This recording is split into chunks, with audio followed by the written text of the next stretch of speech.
we see this trend.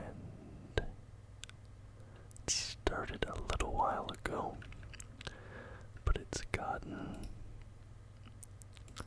more and more pronounced. So, last year, the NBA All-Star Game had record low viewership. Only 4.59 million people tuned in. The previous low was just over 6 million.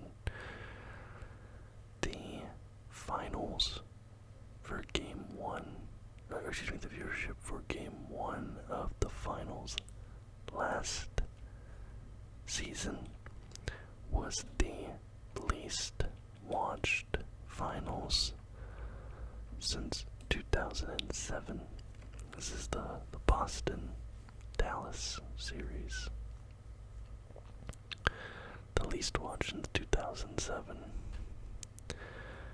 And we've seen these stories, and everyone has their own theories about why this is the case. I'm going to go over a handful of the theories. I'd love for any of you to tune in with what you think the root causes could be. Give your own personal opinions here if you have them. So the big one I see is the style of game has changed. The three-point shooting. I believe Shaq talked about this recently in an interview. Teams now are averaging over 50 threes per game. Opening night of the NBA season, there was a doubleheader. And by the way, it was one of the lowest viewed opening nights in NBA history. Even though you had Wemby playing, and I forget the other team, but I know the Spurs were playing. And I think they combined in those two games for over 120 three-pointers shot. And you're seeing it more and more. You have guys, I watch a decent amount of Mavericks games because I'm a big Luka Doncic fan. When Luka came into the league, those first 2-3 years, he had a very dynamic skill set. He was attacking the basket. He was going downhill, change of direction, crossover, lots of fancy passes. He was pulling up from mid-range a lot. He was attacking at 3 levels.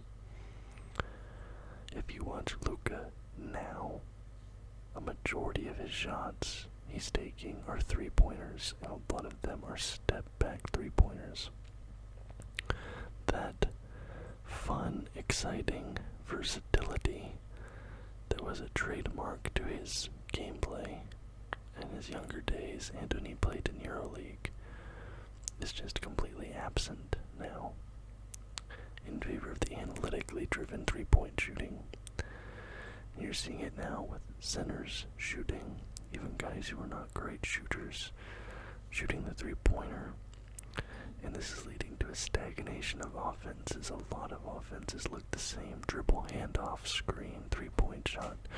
Dribble, handoff, screen, three-point shot. You'll see it over and over and over.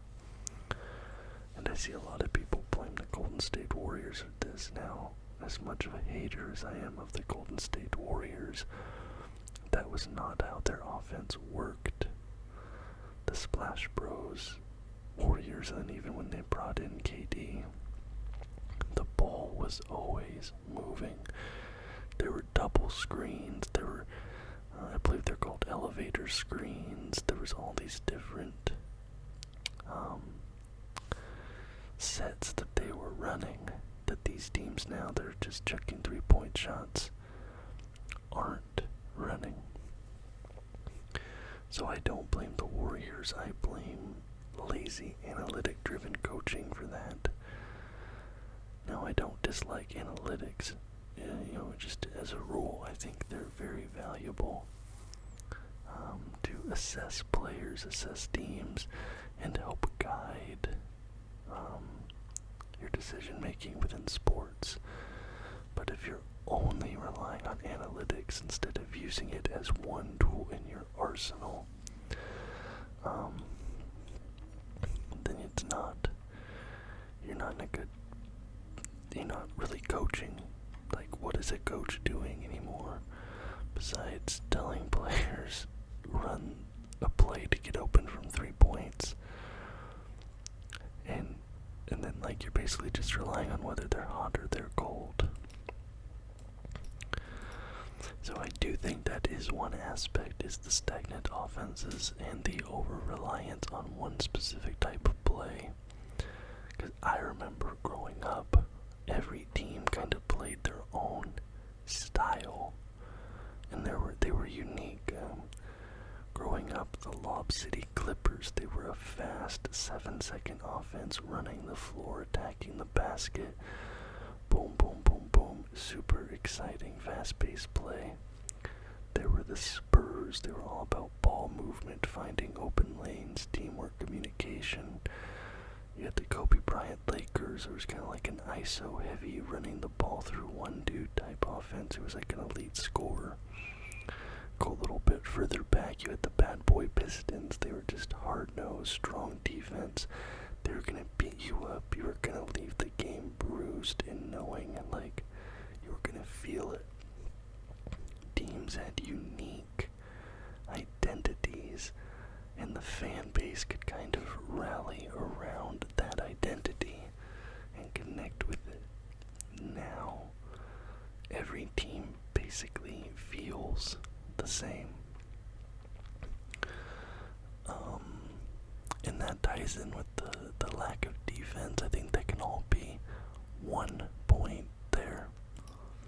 And then the second, people like the ability to view games in general. It used to be, I remember not that long ago, like 2016, 2017 season, I could watch most games on basic, free, over-the-air channels. Not all games, but there was always 1 or 2 games on TV I did not have to pay for. Nowadays, you have to have a cable package, which is going up in price every year. If you want League Pass, that's extremely expensive, plus you're blacked out from your local teams. Now they're signing deals with like Amazon Prime, so you're going to have an Amazon subscription, which, I don't know, I haven't had Prime in a few years, but it's at least like $150 a year. I thought they signed a deal with Peacock. That's another subscription. There's ESPN Plus. There's all these different things, and it's like, if you're a basketball fan that wants to watch as many games as possible, how many subscriptions do you have to pay? Like, even 10 years ago, if you had League Pass, and then like over the air, or just a basic cable package, you could watch most games. Nowadays, the basic cable packages aren't even including sports. You have to get a premium package.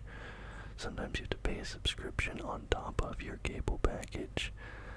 And it's just becoming harder and more expensive to watch the games, and that's just on TV. Not to mention it's becoming harder and more expensive to watch the games in person. I remember not that long ago, when I was still living in the States, I was probably going to 1 or 2 Blazers games a month. And I was watching the tickets kind of slowly creep up there a little bit, and eventually reached a point where it's like, this isn't really worth it to me. Because there's so many teams now where, let's say it's like you, your partner, a kid or 2, let's say you need 2 to 4 tickets. You're not getting out of there for less than $150, and that's not to mention paying $20 to $30 to park, maybe even more in some cities. If you want food, if you want drinks, it's such a premium. The one thing MLB does right in baseball is it's an easy day out. It's a place you can just go hang out. It is going to hit you a little bit in the pocketbook, but not too bad. Like, you could spend more at a nice restaurant than you could going to an MLB game. basketball. Like, like I said, 10 years ago, I'd go to games. It could go me and somebody else, and we maybe would be out of pocket $50 by the end of the night. Get a 300 level seat for 10 to $30 a seat. You pay to park. You split the cost between two people. It's not that bad. But now, like 300 level seats, even those are starting to reach up closer and closer to $100. And the in-arena experience is not catering really to the average person, especially as most people feel that they're in an economic pinch at the moment. And then you have the regional sports networks, you have all this other stuff, all these people trying to get a slice of the pie. And it's, if you're an American that just wants to watch sports, even if you're a fan of the NBA, you're tuning out because you're like, well, this is becoming less and less of an option, and there's other sports that are cheaper and more easily accessible. I saw this statistic that said the WNBA had a higher percentage of their games available for free to watch than the NBA this last season. And whatever you want to say about the WNBA, viewership is growing, and a part of that is stars as well, and that is my third point I want to talk about.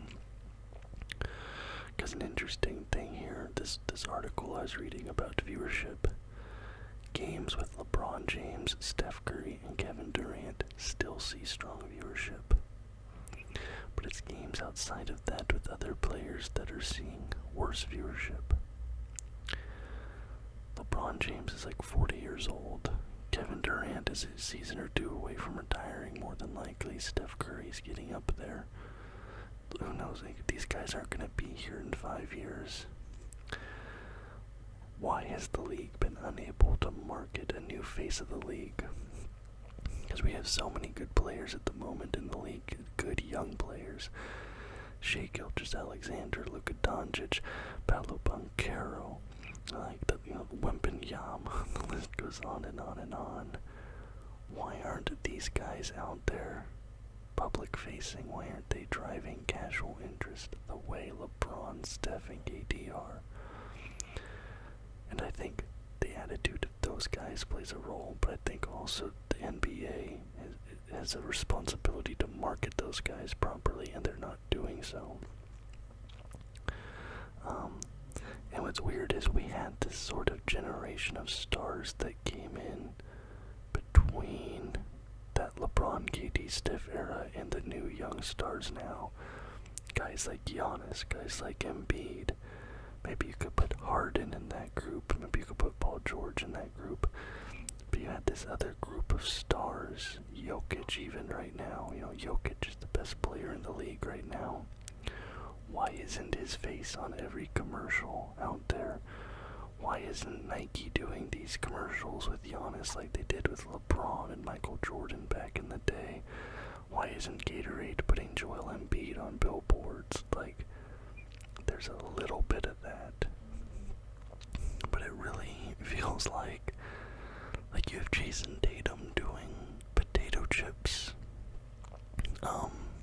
He's on the bag of Lay's or whatever. But is that really the same thing? Go look at some of those old Nike, like Witness commercials with Kobe, with Michael Jordan, with LeBron. You have these huge marketing pushes behind the current stars at the time that the stars now are not getting.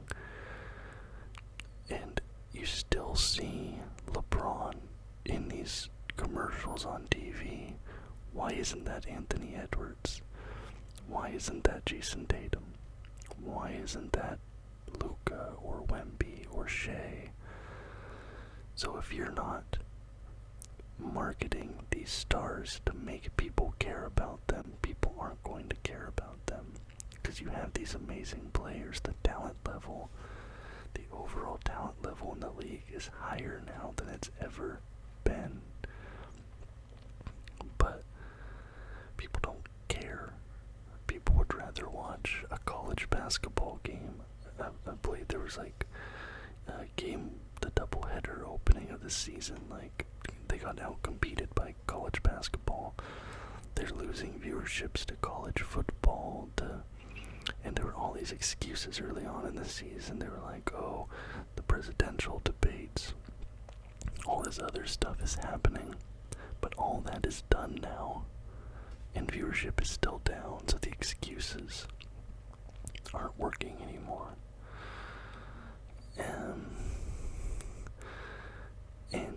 And the problem is, as viewership goes down, the price of things are going up. The package deals like that the league is making is getting bigger and bigger. They're signing these massive deals as viewership goes down, and it feels like it's gonna hit a point of no return. And the last point I want to talk about is just the lack. This kind of ties into point 3, but the lack of star power. So let's say you do save up, $150, $200, whatever, to take your family to an NBA game. Maybe one or two that you see all season. Oh, we're gonna see insert star here. Oh, well, sorry, they're doing load management. Or we're gonna pretend they have some lingering injuries so they can get a couple games rest so that they'll be better suited for a playoff push down the line.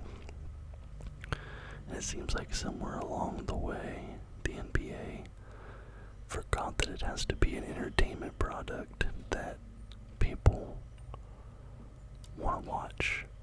The league doesn't exist in a vacuum. The players aren't going to be getting these big contracts. I'm sorry if you can hear my dog snoring back there. She's laying on her little bed right by me snoring. The players aren't going to be getting these big contracts if people aren't showing up. And people are starting to not show up. So at some point you have to balance keeping players healthy to win, but also having them play to keep the viewership happy.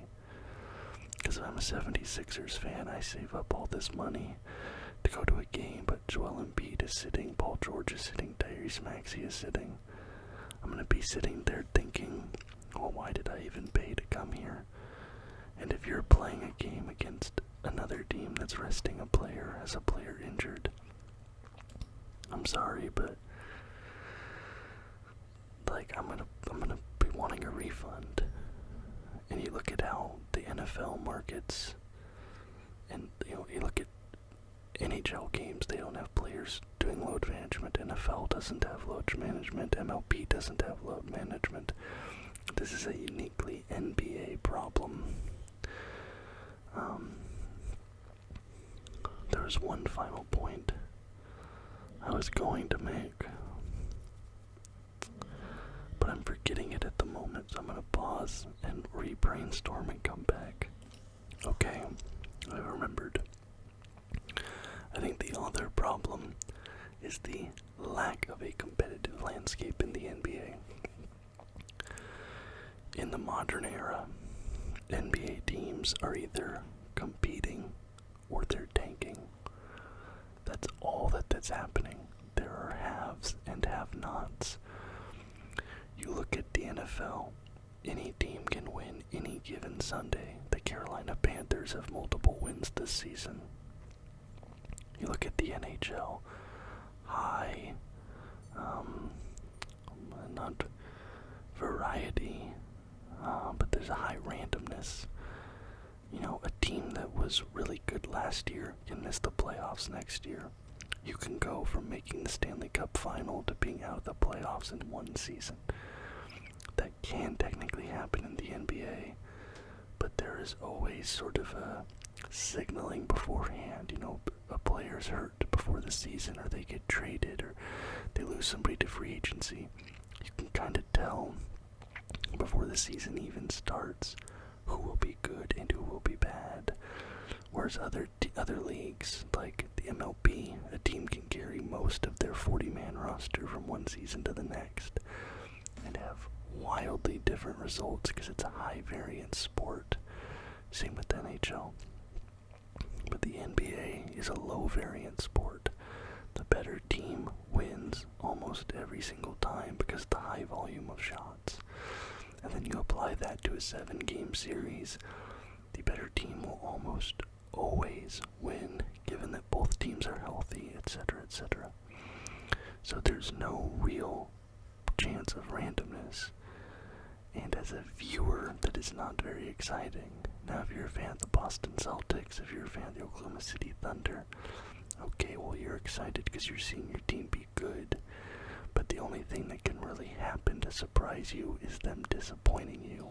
There's a very low probability chance in the NBA of a team overperforming expectations, only underperforming expectations. So if you're a fan of a team that is in their tanking phase or rebuilding phase, you have no incentive to watch the sport at all. You just don't. There needs to be a way to increase parity across the league, and now the new CBA with the second apron rules theoretically does help with that, and we'll see long term what happens with that. But it is a huge issue, and you can't have only two states of existence for a team, either tanking or winning, because viewership will tune out. So those are just my opinions. Let me know what you think in the comments down below.